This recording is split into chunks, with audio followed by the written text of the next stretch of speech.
Hello everyone, this is Deepak Nishad. Welcome to my channel. तो friends, I hope आप सभी लोग फिट एंड फाइन होंगे। जैसा कि आप लोग जानते हैं, इस चैनल पे हम लोग सीटेट के पीवाईक्यू का एनालिसिस कर रहे थे, जो आने वाले पेपर में आप लोग के लिए हेल्प करेगा। तो आज भी हम लोग ये क्वेश्चन पेपर का एनालिसिस करेंगे। जैसा कि आप लोग स्क्रीन पे देख रहे हैं, क्वेश्चन पेपर है ईवीएस का, और ये हुआ था 1 जनवरी 2022 का पेपर है ये। इससे पहले हम लोग ने इसी डेट के मैथ सेक्शन का एनालिसिस किया था।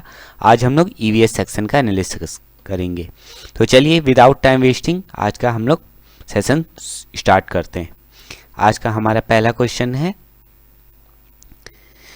The distance between Trivandrum and Gandhidham is 2268 kilometre. If a train cover this distance in 42 hours, the average speed of the train in between the railway station of these two cities in meter per second is। देखिए, तिरुवनंतपुरम और गांधीधाम के बीच का distance दे रखा है, तो 2268 kilometre है, और time कितना दिया है 42 आवर। तो हमें क्या निकालना है, स्पीड निकालना है। तो पहले हम इसको किलोमीटर पर आवर में निकालेंगे। तो 2268 को 42 से डिवाइड कर दीजिए। ओके, 5 टाइम्स लीजिए, 5 2 जा 10, 1 5 4 जा 20, ये जगह 16 और 8 168। 4 टाइम्स ले जाइए, 4 2 जा 8 और 4 4 जा 16। तो हमारा आंसर आ गया कितना, 54 kilometre per hour. Kilometre per hour, लेकिन हमसे आंसर किस में पूछा है, मीटर पर सेकंड में। तो मीटर पर सेकंड में हम करने के लिए क्या करते हैं, 18/5 से मल्टीप्लाई कर दे, सॉरी 5/18 से हम मल्टीप्लाई कर देते हैं। हम यहाँ पे कर लेते हैं 54 को 5/18 से हम मल्टीप्लाई कर देते हैं। 18 1 जा 18, 18 3 जा 54, 3 5 जा 15 मीटर पर सेकंड। हर सेकंड वो कितनी दूरी तय करेगी, 15 मीटर पर सेकंड। तो इसका राइट आंसर क्या हो जाएगा, हमारा fourth option, that is 15 metre per second. Okay, यहाँ पे हमें स्पीड निकालनी थी पर मीटर पर सेकंड में। यहाँ पे हमारा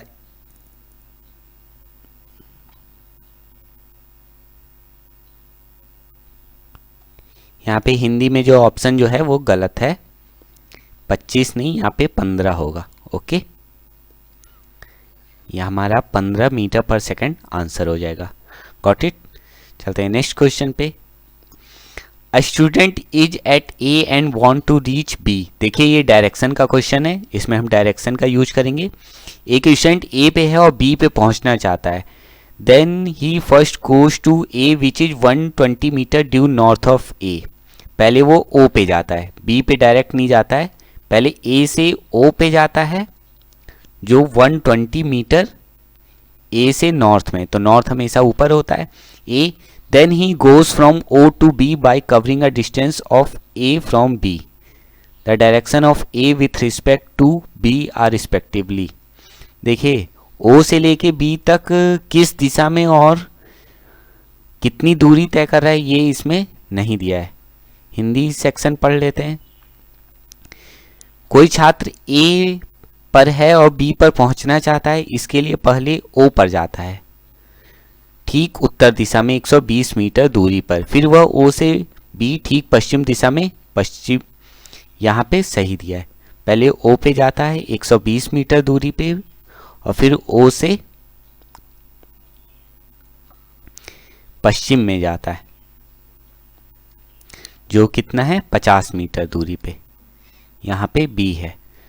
तो ए की बी की दूरी तथा बी के सापेक्ष में ए की दूरी क्रमशः क्या है, बी के सापेक्ष में ए की दिशा और दूरी कितनी होगी।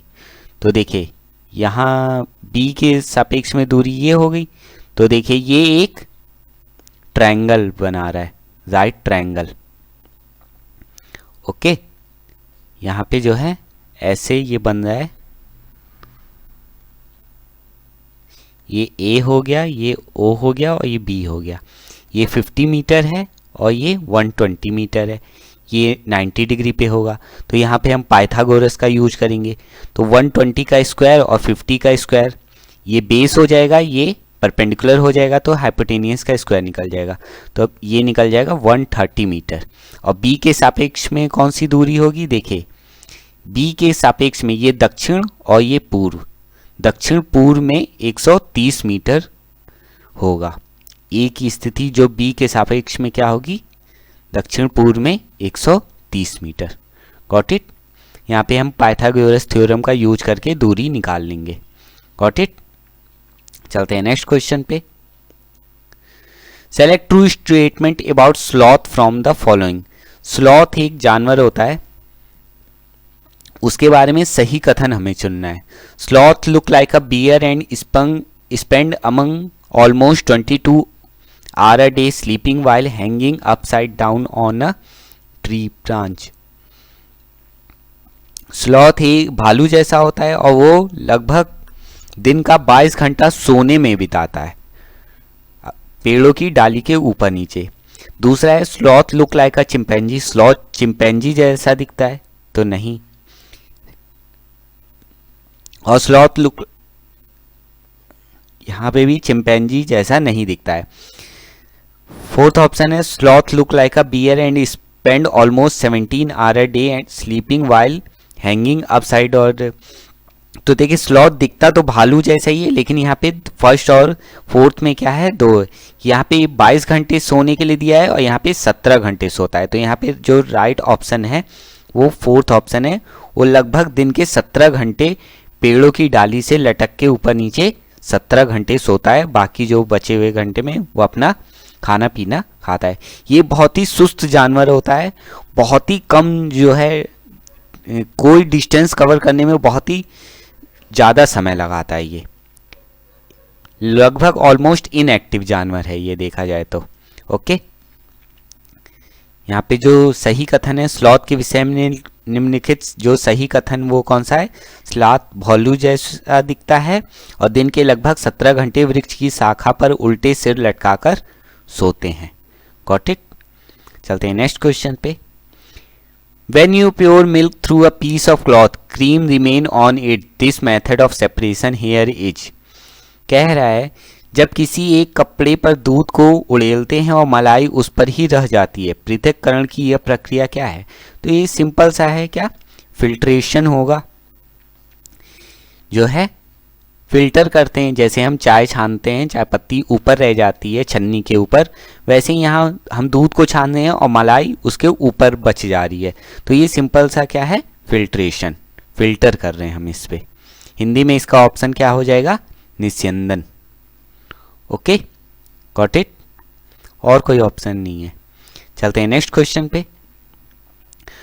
On the map of Golconda fort given in the class 5th textbook 1 centimetre distance is equal to a distance of 1.10 metre.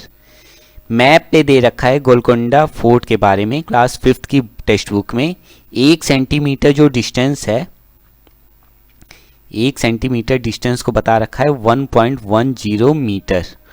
On this map the distance between फतेह दरवाजा एंड जामाली दरवाजा is 10.7 centimetre. On the ground the minimum distance between would be.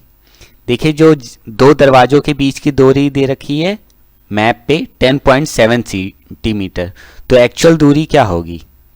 तो 10.7 को 1.10 से multiply कर दीजिए तो आ जाएगा answer 0000701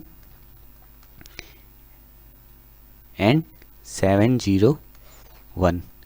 यहाँ से 07711। देखिए पॉइंट कहाँ पे लगेगा, यहाँ पे पॉइंट के बाद 1 डिजिट और पॉइंट के बाद 2 डिजिट, तो ऐड करके पॉइंट के बाद 3 डिजिट, तो 11.770 किलोमीटर। तो कितनी दूरी हो जाएगी, 11.77 किलोमीटर। हम कुछ गलती तो नहीं कर रहे हैं। 1.10 मीटर एंड 10.7 सेंटीमीटर। तो हमारा option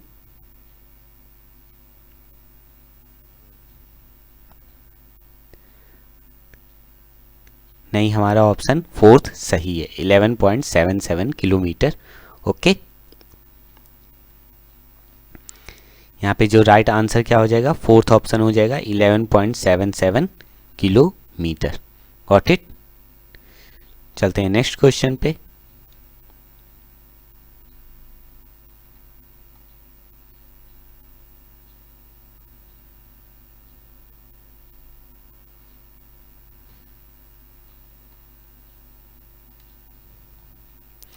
A group of 3 states having Bay of Bengal on one side is, ऐसे 3 राज्यों का समूह बताना है जिसके एक साइड में बंगाल की खाड़ी है।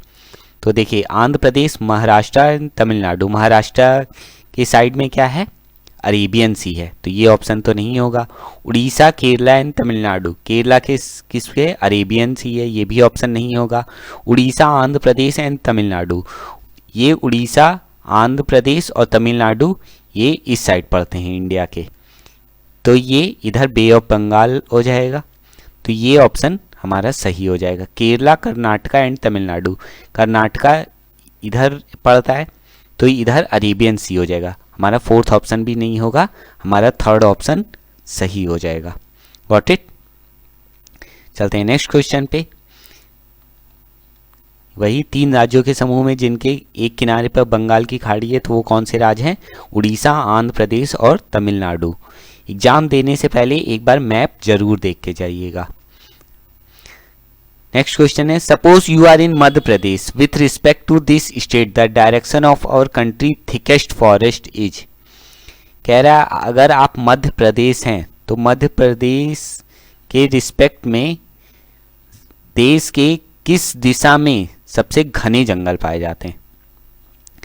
मान लीजिए आप मध्य प्रदेश में, इस राज्य के सापेक्ष में किस दिशा में हमारे देश में सर्वाधिक घने जंगल हैं। तो देखिए, जो सर्वाधिक घने जंगल हैं वो नॉर्थ ईस्ट में, पूर्वी राज्यों में, जो 7 सिस्टर के नाम से जो 7 स्टेट जाने जाते हैं, असम, अरुणाचल प्रदेश, त्रिपुरा, मेघालय, मिजोरम, नागालैंड, इन सब राज्यों में घने जंगल पाए जाते हैं। ओके, नॉर्थ में माउंटेन्स पाए जाते हैं, नॉर्थ वेस्ट में राजस्थान और साउथ वेस्ट में भी बेल्ट पाई जाती है, लेकिन ये सबसे ज़्यादा घने जंगल जो है मध्य प्रदेश के रिस्पेक्ट में नॉर्थ ईस्ट में पाए जाएंगे। Got it. तो यहाँ पे हमारा आंसर हो जाएगा उत्तर पूर्व राज्यों में घने जंगल पाए जाएंगे। चलते हैं नेक्स्ट क्वेश्चन पे। The height of a peak of A mount Everest is.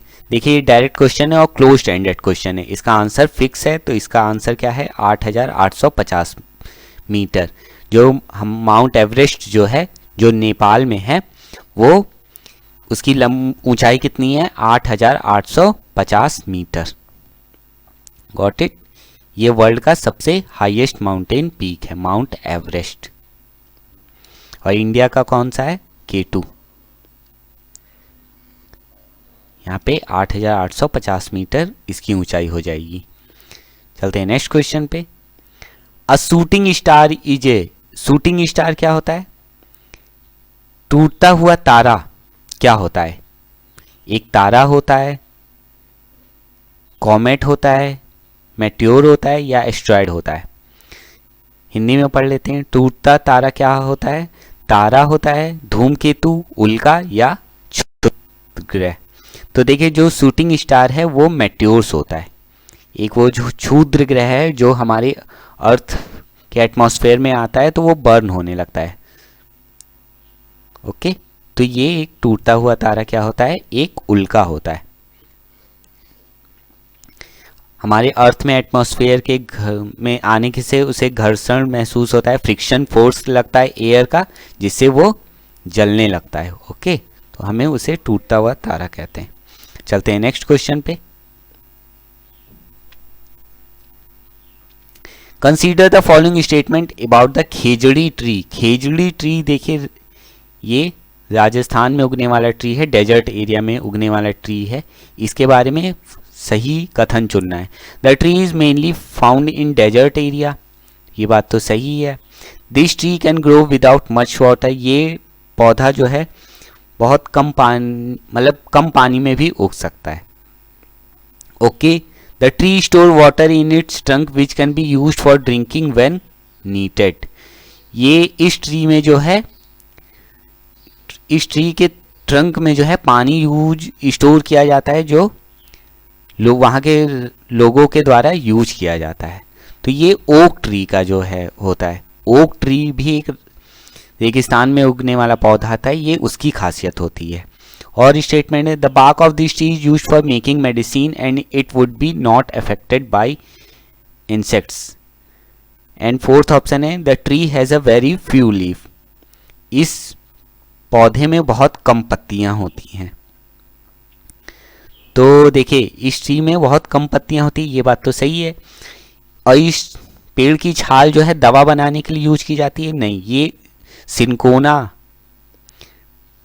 पेड़ की जो छाल है जो मलेरिया की दवाई बनाने के लिए यूज की जाती है, उसका बारे में दे रखा है. और ये ओक ट्री के बारे में दे रखा है. तो हमारे ये तीन स्टेटमेंट ए, बी और डी स्टेटमेंट, ए, बी और डी स्टेटमेंट सही है. ओके,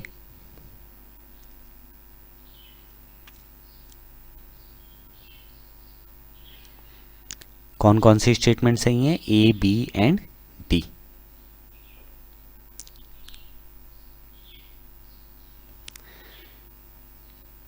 चलते हैं नेक्स्ट क्वेश्चन पे. Consider the following statement given by a student. Student के द्वारा एक स्टेटमेंट दिया गया है, उसको कंसीडर कीजिए. I have come from an area where rainfall is very scarce. It is very hot too. Our houses are made of mud. The wall of the houses are very thick and also plastered with mud. The roof are made of thorny bushes. एक छात्र है जो अपने जगह के बारे में बताया है कि वो कहाँ से आया है, और वो घर बनाने के तरीके को बता रहा है कि उसके एरिया में बहुत कम पानी गिरता है, बहुत गर्मी पड़ती है, जो घर हैं वो मिट्टी के बनाए जाते हैं, दीवार मोटी बनाई जाती है और उनको उन्हीं से गोबर और मिट्टी से लीपा जाता है, और जो छत होती है वो थॉर्नी बुशेस से ढकी होती, कटीली झाड़ियों से ढकी रहती है. तो ये कहाँ का है? ये इस तरह के घर कहाँ बनाए जाते हैं? राजस्थान में. असम में बेम्बू पे बनाए जाते हैं, ज़मीन से 3 से 4 फीट ऊपर. लद्दाख में पत्थरों से बनाए जाते हैं. और उत्तर प्रदेश तो प्लेन एरिया है, यहाँ पे ईंटों पक्के मकान बनाए जाते हैं. Got it? तो इसका राइट आंसर क्या है? राजस्थान से वो छात्र जो है बिलोंग करता है, राजस्थान का रहने वाला वो लड़का है.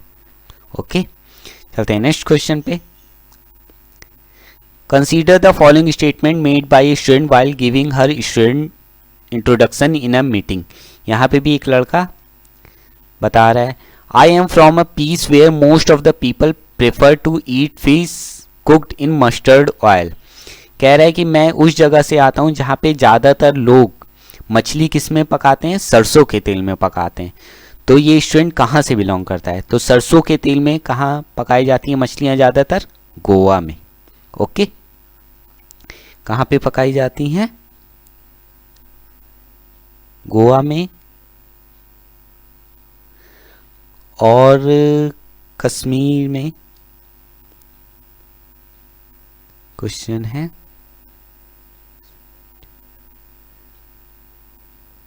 तो देखिए यहाँ पे गोवा नहीं माना गया है, सीटेट ने इसका आंसर कश्मीर माना है. ओके, इसका गोवा आंसर नहीं होगा, यहाँ पे इसका राइट आंसर क्या हो जाएगा? कश्मीर आंसर हो जाएगा. Got it? यह छात्र किस जगह से आया हो सकता है? कश्मीर से आया हो सकता है. मे बी गोवा, और गोवा में भी सरसों के तेल से बनाया जाता है और वहाँ नारियल का तेल भी यूज किया जा सकता है, क्योंकि कोस्टल स्टेट है ये गोवा, केरल, और इस वजह से हो सकता है. चलते हैं नेक्स्ट क्वेश्चन पे. 73. Select correct statement from the following. हमें सही कथन चुनना है. An adult elephant can eat more than 2 quintal 220 kg of green leave and twig in one day. एक जो वयस्क हाथी है वो एक दिन भर में 2 कुंटल से ज़्यादा हरी पत्तियां और झाड़ियाँ खा सकता है। दूसरा है because of their heavy weight most elephant like to take too much rest after eating. उनके भारी वजन होने के कारण वो हाथी जो है ज़्यादातर आराम करना चाहते हैं उनके खाने के बाद। थर्ड है even a 3 month old baby elephant generally weigh about 200 kg।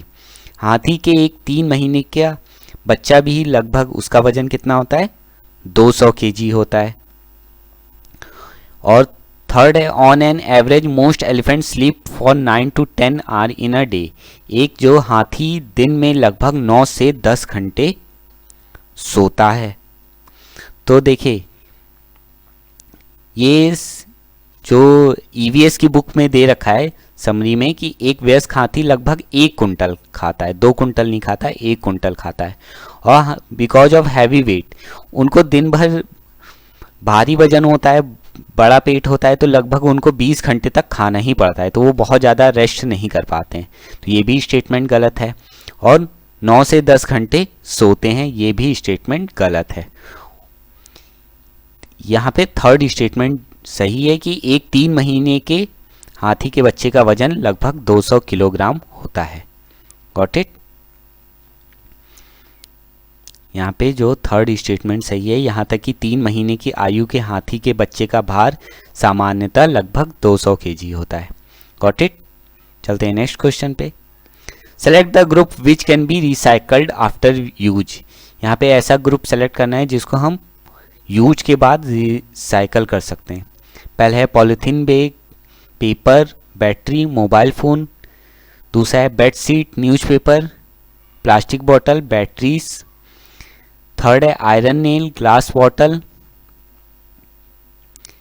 Steel mug, cardboard box. And fourth है leather bag, wooden table, plastic waste and bedsheet.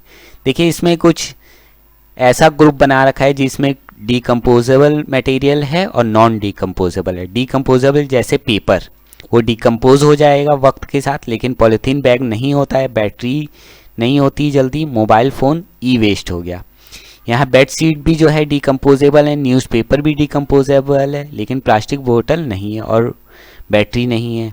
यहाँ पे आयरन नेल डिकम्पोज हो सकती है टाइम के साथ, ग्लास बॉटल, स्टील मग, cardboard, ये जो है हम इनको रिसाइकल कर सकते हैं। हाँ ओके, आयरन, ग्लास बॉटल, इन सबको हम यूज करने के बाद इनका फिर से रिसाइकल करके दूसरा रूप हम बना सकते हैं। ओके, कुछ और इससे हम चीज़ें बना सकते हैं। लेदर बैग जो ये भी डिकम्पोज हो सकता है, वुडन टेबल भी डिकम्पोज हो जाएगा, प्लास्टिक वेस्ट ये नहीं होगा, और बेड शीट ये भी डिकम्पोज हो जाएगी। यहाँ पे जो हम दोबारा चीज़ें, जो ग्रुप सही ग्रुप है जिसको हम पूरी तरीके से रीयूज रिसाइकल कर सकते हैं, वो है iron nail, glass bottle, steel मग और कार्डबोर्ड बॉक्स। लोहे की कीले, कांच की बोतल, स्टील मग, गत्ते का डिब्बा, हम उसको तरह तरीके से रिसाइकल कर सकते हैं। Got it. चलते हैं नेक्स्ट क्वेश्चन पे। Match the following. यहाँ देखिए कुछ खानों के नाम दिए हैं और कुछ राज्यों के नाम दिए हैं, उनको हमें मैच करना है। छोले भटूरे, सेकेंड है बॉइल्ड टैपियोका विथ करी made using coconut, fish cooked in mustard oil and C fish cooked in coconut oil. तो देखिए यहाँ पे fish cooked in cocoa mustard oil अभी हमने पढ़ा कश्मीर, सी fish cooked in coconut oil. देखिए कोकोनट ऑयल में सी फिश कहाँ, या तो केरल हो सकता है या गोवा हो सकता है, दोनों कोस्टल स्टेट्स हैं। छोले भटूरे पंजाब में बनाते हैं, और ये बॉइल्ड टैपियोका, टैपियोका क्या होता है साबुनदाना, जो स्वीट पोटैटो की तरह होता है उसमें से साबुनदाना निकलता है, उसकी स्टार्च से बनाया जाता है। इसको भी जो है टैपियोका को भी कोकोनट में बनाया जाता है, तो ये बनाया जाता है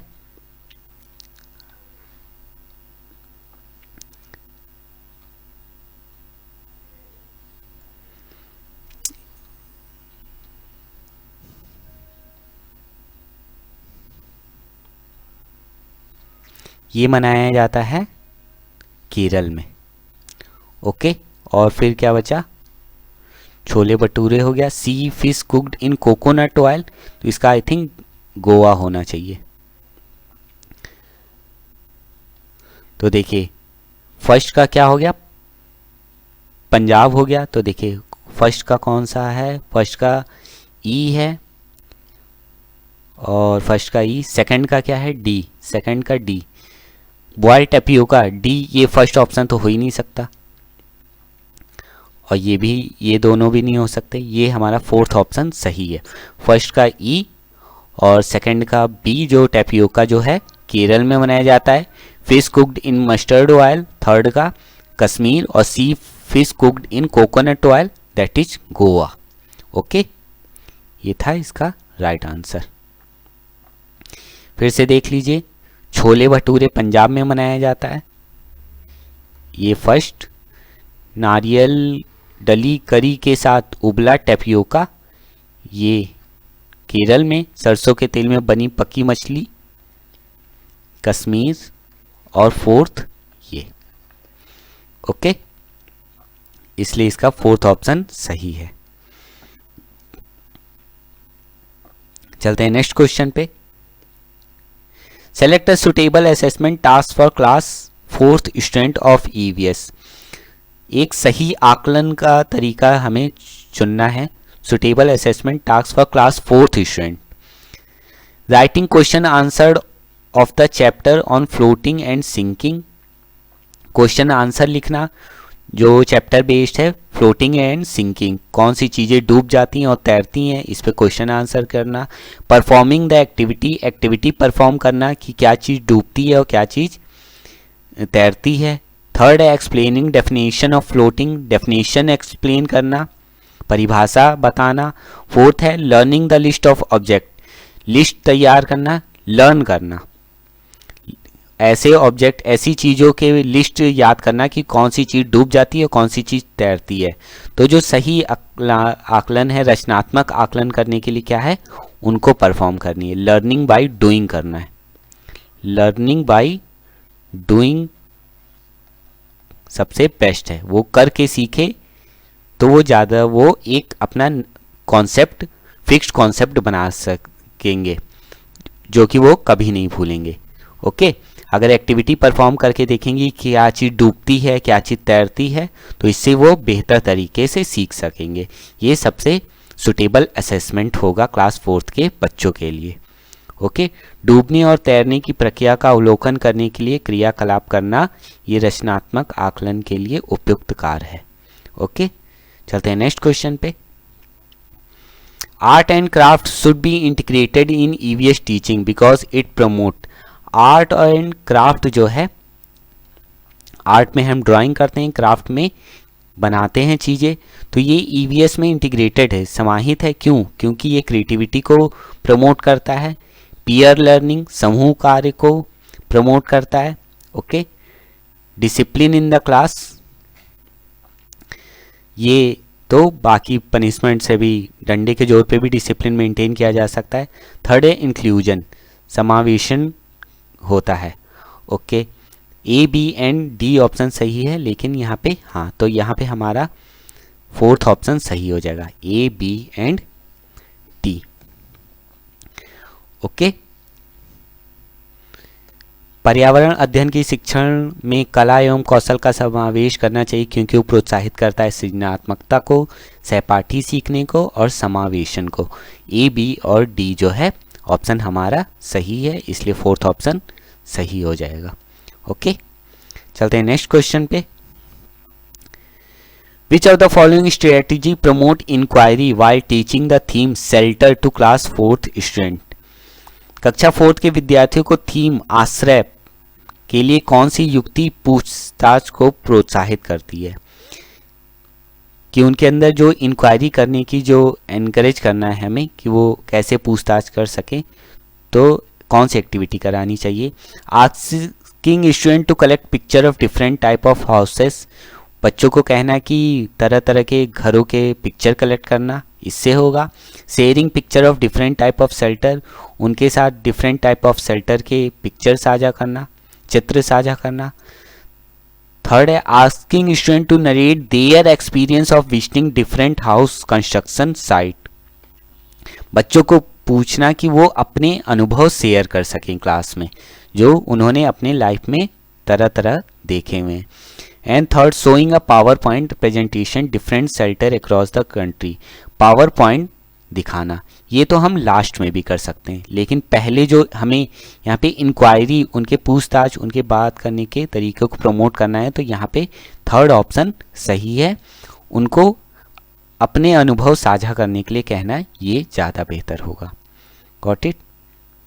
आश्रय के लिए कौन सी युक्ति पूछताछ को प्रोत्साहित करती है? तो विभिन्न मकान निर्माण स्थलों पर जाने के उपरांत विद्यार्थियों को अपने अनुभव को सुनाने के लिए कहना। ओके, चलते हैं नेक्स्ट क्वेश्चन पे।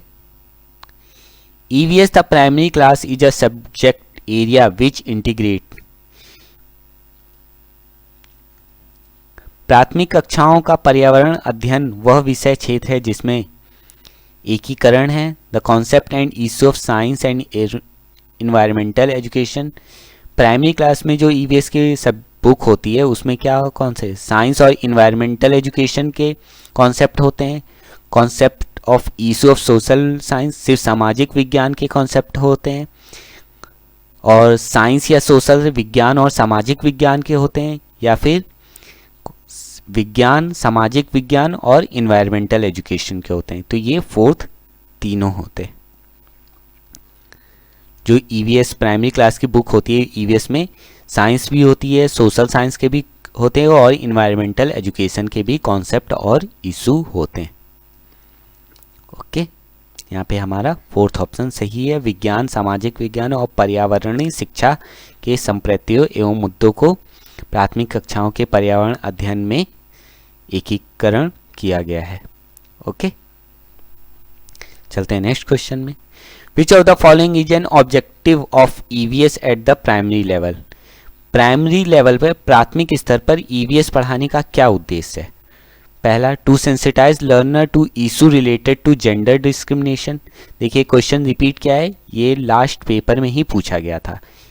31 दिसंबर या 30 दिसंबर वाले ही क्वेश्चन पेपर में ये क्वेश्चन पूछा गया था और फिर से आज पूछा गया है कि प्राथमिक स्तर पर ईवीएस पढ़ाने का क्या उद्देश्य है। बच्चों को सेंसिटाइज बनाना जेंडर डिस्क्रिमिनेशन के बारे में। सेकेंड है to develop simple model for local available material. Local जो मटेरियल है, रिसोर्स है, उससे एक सिंपल मॉडल तैयार करना, ये उद्देश्य है। थर्ड है to gradually prepare student for upper primary science concept.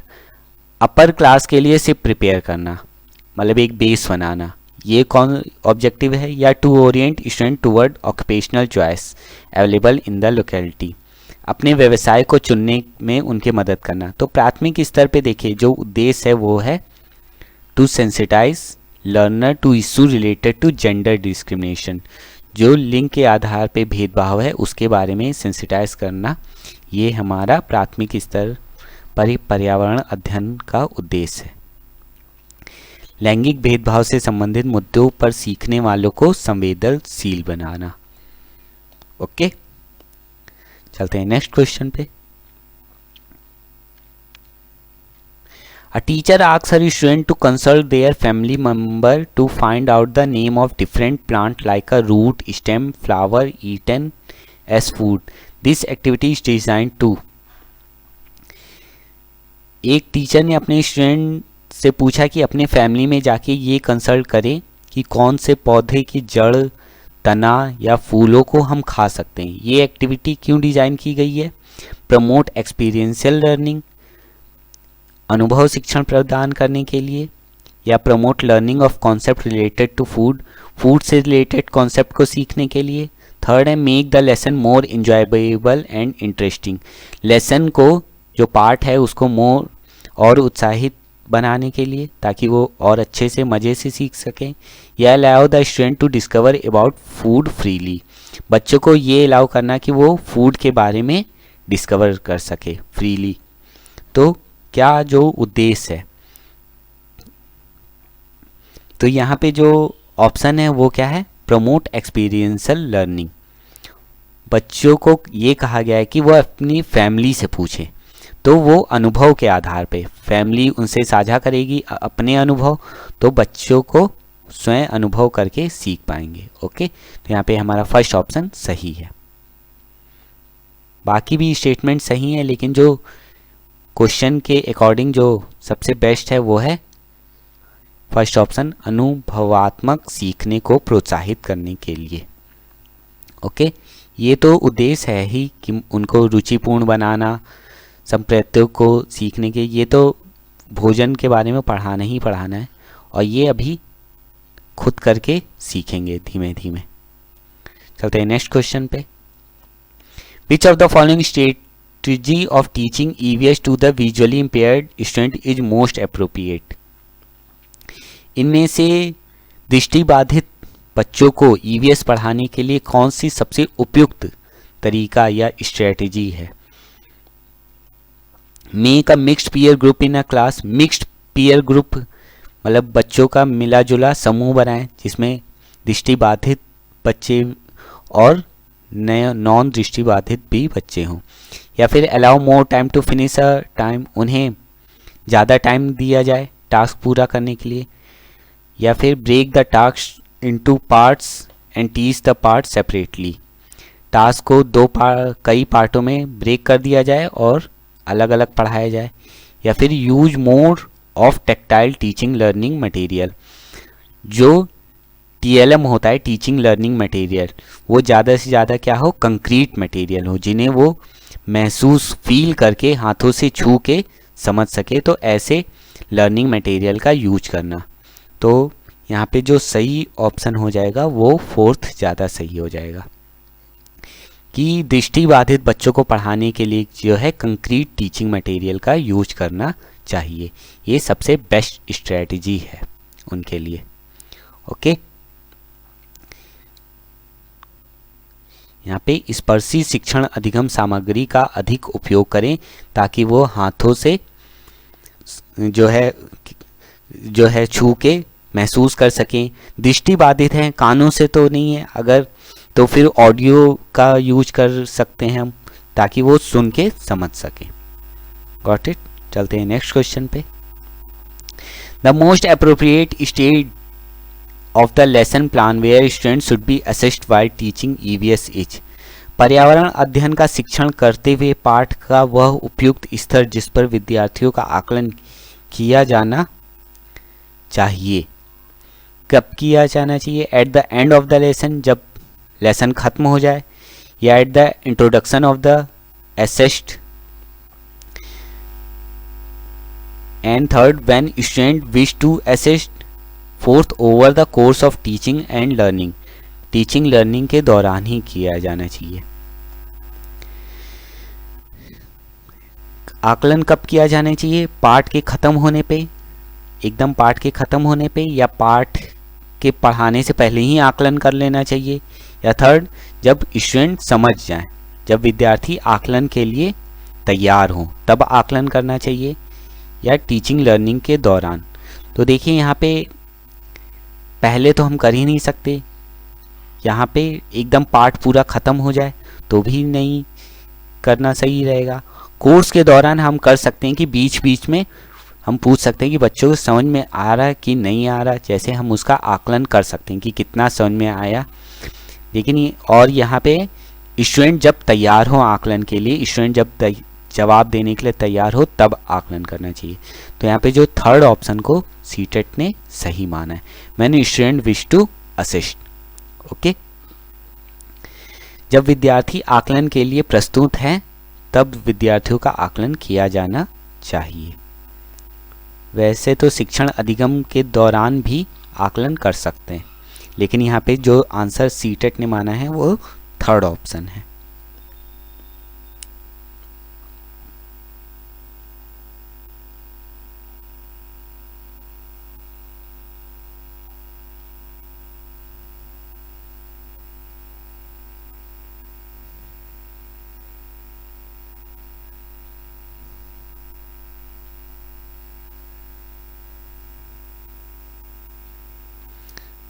Sorry, यहाँ पे जो आंसर हो जाएगा वो हो जाएगा फोर्थ ही सही है। Over the course of teaching learning के दौरान ही जो है हमें आकलन करना चाहिए। Got it. चलते हैं नेक्स्ट क्वेश्चन पे। You have to assess your student EVS project and give them quick feedback. Which assessment tool will you choose. आपको अपने विद्यार्थियों के पर्यावरण अध्ययन परियोजना का आकलन करना है, उन्हें शीघ्र पुनर्वेशन देना है। आप आकलन के लिए किस साधन का चुनाव करेंगे? ऑब्जर्वेशन, रेटिंग स्केल, चेकलिस्ट या पीयर असेसमेंट। इनमें से क्या यूज किया जाना चाहिए? तो ईवीएस प्रोजेक्ट दिया गया बच्चों को और तुरंत उन्हें फीडबैक दिया गया है, तो यहाँ पे हम यूज करेंगे चेकलिस्ट का। चेकलिस्ट जिसमें तरह तरह के टर्म दिए रहते हैं, जिसमें थोड़े थोड़े नंबर दिए जाते हैं पॉइंट्स में, तो उस पर न पूरे नंबर कटते हैं और न पूरे नंबर मिलते हैं, तो धीरे जो है एवरेज पे उस पर हम कर सकते हैं, फीडबैक कर सकते हैं उसका। ओके, यहाँ पे जो है चेक लिस्ट का उपयोग किया, जांच सूची का उपयोग किया जाना चाहिए। Got it. चलते हैं नेक्स्ट क्वेश्चन पे। The objective of assessment of EVS learning is that. Objective क्या है असेसमेंट का ईवीएस लर्निंग के दौरान? पर्यावरण अध्ययन में सीखने का आकलन करने का उद्देश्य है कि teacher gather information about the student achievement. Teacher जो है इंफॉर्मेशन इकट्ठा करें स्टूडेंट के अचीवमेंट के बारे में। थर्ड है it is a way of teaching rather than evaluation. ये एक तरीका है टीचिंग करने का रेदर देन एवेल्युएशन, मूल्यांकन करने के अलावा। It provide feedback about student progress in mastering new knowledge. ये एक फीडबैक प्रोवाइड करता है स्टूडेंट के बारे में कि वो नॉलेज, न्यू नॉलेज के बारे में क्या जानकारी रखता है। या third, it inform about student learning to provide support for the next step. ये स्टूडेंट को एक सपोर्ट प्रोवाइड करता है ताकि नेक्स्ट स्टेप के लिए, जो नई चीज़ सीखने के लिए। तो यहाँ ऑब्जेक्टिव असेसमेंट का ऑब्जेक्टिव क्या है? यहाँ पे ऑप्शन है teacher gather information about the student achievement. Teacher जो है जानकारी इकट्ठा करते हैं अपने छात्र के उपलब्धियों के बारे में। ये आकलन करने का उद्देश्य है। ओके, चलते हैं नेक्स्ट क्वेश्चन पे। Primary class first to fifth will consist of which of the following stages according to NEP 2020। Primary classes में फर्स्ट टू फिफ्थ के लिए कौन सा फॉलोइंग स्टेज होगा नेशनल एजुकेशन पॉलिसी 2020 के according? Preparatory stage, middle stage या foundational stage? Six का जो ऑप्शन है वो कौन सा प्राइमरी क्लास में, जो तो यहाँ पे जो प्रिपरेटरी स्टेज है, मिडिल स्टेज नहीं है, फाउंडेशनल स्टेज है। हम एक फाउंडेशन, एक बेस बना रहे हैं। प्राथमिक स्तर पे जो ईवीएस हम पढ़ा रहे हैं उसका क्या उद्देश्य है? एक प्रिपरेशन करा रहे हैं और एक हम उनका बेस बना रहे हैं। तो यहाँ पे ऑप्शन जो हमारा सही हो जाएगा A and C। Got it. नई शिक्षा नीति 2020 के अनुसार प्राथमिक स्तर पर कक्षा 1 से 5 के लिए निम्न में से क्या स्तर होगा? तो आरंभिक स्तर और बुनियादी स्तर। A and C will be the right option. Got it. चलते हैं नेक्स्ट क्वेश्चन पे। Which of the following is not a process skill at a primary level. इनमें से कौन सा प्रक्रिया कौशल नहीं है? मैपिंग, मानचित्र करना, definition, defining variable operationally, define करना, टेस्टिंग हाइपोथेसिस, परिकल्पना का टेस्ट करना, एंड रिकॉलिंग फैक्ट्स का याद करना। तो इनमें से प्रक्रिया कौशल कौन सा नहीं है? तो इसमें से प्रक्रिया कौशल नहीं है। Testing hypothesis will be the right option. Okay, which of the following is not a process skill eight primary level? That is testing hypothesis. प्राथमिक स्तर पर निम्न में से क्या प्रक्रिया कौशल नहीं है? परिकल्पना की जांच करना एक ये प्रक्रिया कौशल नहीं है, बाकी मानचित्रण करना, क्रियाशील परिवर्तनों को परिभाषित करना और तथ्यों का अनुश्रवण करना एक प्रक्रिया है। Got it? चलते हैं नेक्स्ट क्वेश्चन पे।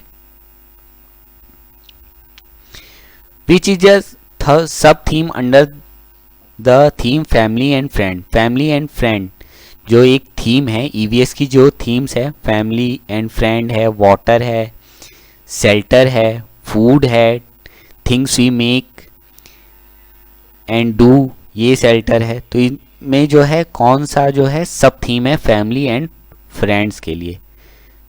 तो work and play. Family and friends होगी तो फैमिली में लोग काम भी करते हैं और बच्चे खेलते भी हैं, तो वर्क एंड प्ले जो है एक सब थीम है।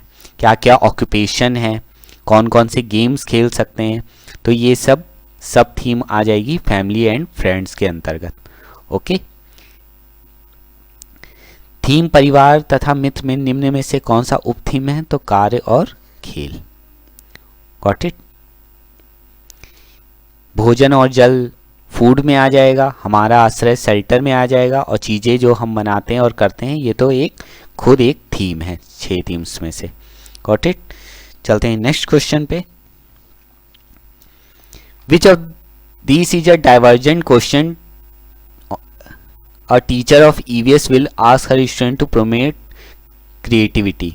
इनमें से कौन सा एक क्वेश्चन जो है डाइवर्जेंट क्वेश्चन है जो क्रिएटिविटी को प्रमोट करेगा? What are the steps of harvesting onion starting from sowing onion seeds in the soil? ये क्वेश्चन है कि स्टेप्स बताओ हार्वेस्टिंग के।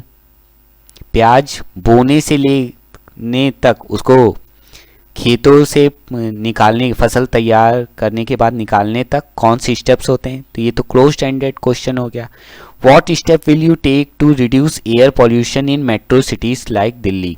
आप बच्चे से पूछेंगे कि आप कौन से स्टेप्स ले सकते हैं ताकि पॉल्यूशन को कम किया जा सकते, तो इसमें वो डाइवर्जेंट थिंकिंग, इसमें कुछ क्रिएटिव कर सकता है। थर्ड है how will you separate salt from a salt solution? Salt solution से सॉल्ट को सेपरेट करेंगे, तो ये 2-4 तरीके क्लोज स्टैंडर्ड तरीका है, इसमें बहुत ज़्यादा वो नहीं है। Why leaves have green colour? ये भी क्लोज स्टैंडर्ड क्वेश्चन है कि पत्तियों का हरा कलर क्यों होता है। यहाँ पे जो डाइवर्जेंट थिंकिंग बच्चों को प्रमोट करेगा वो क्या है कि एयर पॉल्यूशन करने के लिए आप क्या क्या कर सकते हैं, क्या क्या स्टेप्स ले सकते हैं। ओके, इस तरह के question divergent thinking open ended question है। Got it? तो यहाँ पे जो राइट आंसर है, दिल्ली जैसे शहरों में वायु प्रदूषण को कम करने के लिए आप क्या कदम उठाएंगे? तो राइट ऑप्शन है सेकंड। चलते हैं नेक्स्ट क्वेश्चन और लास्ट क्वेश्चन पे।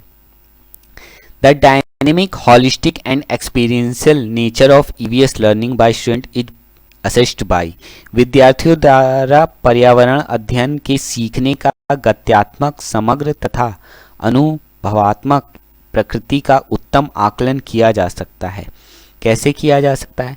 रेटिंग स्केल से, पेन पेपर टेस्ट से, ऑथेंटिक असेसमेंट स्ट्रेटजी या ओरल टेस्ट से। तो देखिए, dynamic, holistic and experiential learning nature को, ईवीएस की लर्निंग को रेटिंग स्केल से नहीं कर सकते, पेन पेपर टेस्ट से नहीं कर सकते, ओरल टेस्ट से नहीं करते, ऑथेंटिक असेसमेंट स्ट्रेटजी द्वारा ये असेस्ट किया जा सकता है, आकलन किया जा सकता है। ऑथेंटिक असेसमेंट स्ट्रेटजी, हिंदी में इसको कहते हैं विश्वसनीय आकलन युक्तियों द्वारा, जिस पे विश्वास किया जा सके। मतलब ऐसे रिजल्ट जो कई बार हम लें तो वो रिजल्ट बदले ना। ओके, पेन पेपर टेस्ट में तो रिजल्ट बदल सकते हैं, कभी टॉप आ गया, कभी कम आए मार्क्स। क्रम निर्धारण मापनी द्वारा इसमें भी हो सकता है। मौखिक परीक्षा द्वारा भी हो सकता है, कभी वो नर्वस हो जाए, कभी कोई वो अच्छा बोल ले। तो लेकिन अनुभव के द्वारा जो सीखा गया है वो ऐसे टेस्ट के द्वारा आकलन करना चाहिए जिस पे विश्वास कि कई बार भी हम टेस्ट लें तो वो रिजल्ट में बहुत ज़्यादा चेंज हमें देखने को ना मिले। तो ये इसका थर्ड ऑप्शन सही था। तो कैसा लगा सेशन आप लोग को? कोई डाउट हो, कोई कन्फ्यूजन हो तो आप उसे कमेंट बॉक्स में बता सकते हैं, प्रॉब्लम का सॉल्यूशन ज़रूर दिया जाएगा। जो लोग नए हैं वो शेयर सब्सक्राइब ज़रूर कर दें और अपने फ्रेंड्स के साथ भी शेयर कर दें ताकि वो लोग भी इस वीडियो का फ़ायदा उठा सकें। सीटेट में क्वेश्चन बहुत बार रिपीट होते हैं, इसलिए ये सीटेट PYQ का एनालिसिस किया जा रहा है। तो चलिए आज के लिए बस इतना ही, हम लोग मिलेंगे जल्द ही एक नए क्वेश्चन पेपर के साथ। ओके, आज के लिए बस इतना।